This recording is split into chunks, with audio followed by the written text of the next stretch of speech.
அனைவருக்கும் வணக்கம். இந்த பதிவுல ஆடிப்புறத்தினுடைய மகிமையை நாம உணரலாம். ஆடி மாசத்துல அம்மனோட சக்தி ரொம்ப அதிகமாவே இருக்கும். ஆடி மாசம் அப்படின்னு எடுத்துக்கிட்டாலே ஆடி அமாவாசை, ஆடி செவ்வாய், ஆடி வெள்ளி, ஆடி கிருத்திகை, ஆடி பௌர்ணமி, ஆடி அஷ்டமி, ஆடி பஞ்சமி, ஆடி சதுர்த்தி, ஆடி தபசு, ஆடி பூரம், ஆடி பெருக்கு அப்படின்னு ஆடி மாதம் முழுவதுமே விழாக்கள் நிறைந்த மாதமாதாங்க திகழுது. அதுலேயும் ஆடி மாதம் முதல் தேதி அப்படின்னாலே அது தலை ஆடியா கொண்டாடப்படுது. ஆடி செவ்வாய்க்கிழமைன்றது ஔவையார் விரதம் அனுஷ்டிக்கப்படுது. ஆடி வெள்ளிக்கிழமை அப்படின்னு சொல்லும்போது அம்மனுக்கு கூழ் ஊற்றி நம்மளும் அதனுடைய பயணப்படி பெறுறோம். இப்போ கேப்பக்கூழ் அப்படின்னு எடுத்துக்கிட்டோம்னா கேப்பக்கூழ் நமக்கு நோய் எதிர்ப்பு சக்தியை தரக்கூடியது. அதில் போடக்கூடிய வெங்காயம் நமக்கு அம்மை நோய் அப்படின்ற ஒன்று வராமல் தடுக்குது.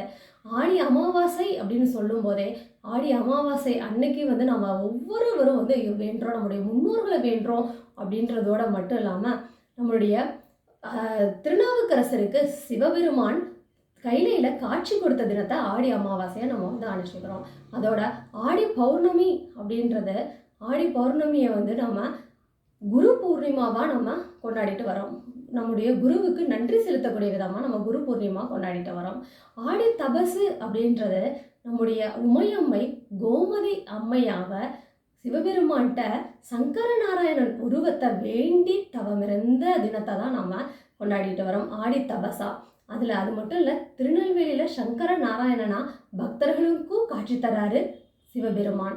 இங்கே ஆடி பெருக்கு அப்படின்னு சொன்னாலே உலக மக்கள் எல்லாரும் எல்லா வளங்களும் நலங்களும் பெறணுன்றதுக்காக உழவர்கள் நீர்நிலைகளில் தங்களுடைய நன்றியை தெரிவிக்கக்கூடிய விதமாகவும் ஆடிப்பெருக்கு விழா கொண்டாடப்படுதுங்க.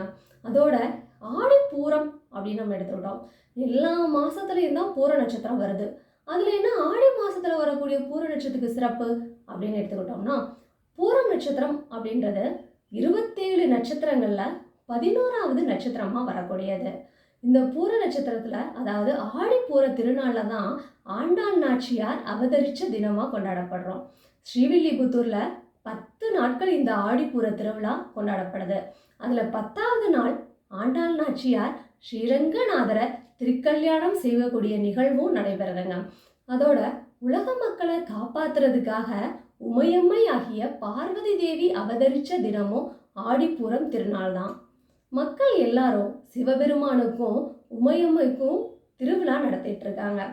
அப்போ அந்த திருவிழாவில் நிறைய பக்தர்கள் கலந்துக்கிட்டாலும் ஒரு கர்ப்பிணி பெண்ணும் கலந்துக்கிறாங்க. மக்கள் கூட்டம்லாம் கலைஞ்சதுக்கப்புறம் அந்த பெண் ஒரு இடத்துல அங்கே போய் ஓய்வு எடுக்கலாம் அப்படின்னு அமர்ந்திருக்காங்க.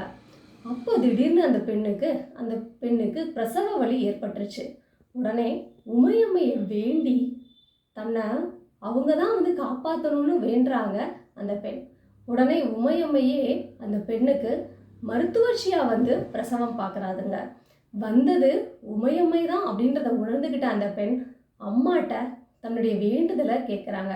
அதாவது தனக்கு பிரசவம் பார்த்த அந்த தினத்தை வளைகாப்பு திருவிழாவா கொண்டாடணும் அப்படின்னு கேட்டதுனால ஆடிப்பூர திருவிழாவை நாம் வளைகாப்பு திருவிழாவாகவும் கொண்டாடிட்டு வர்றோங்க. அனைவருக்கும்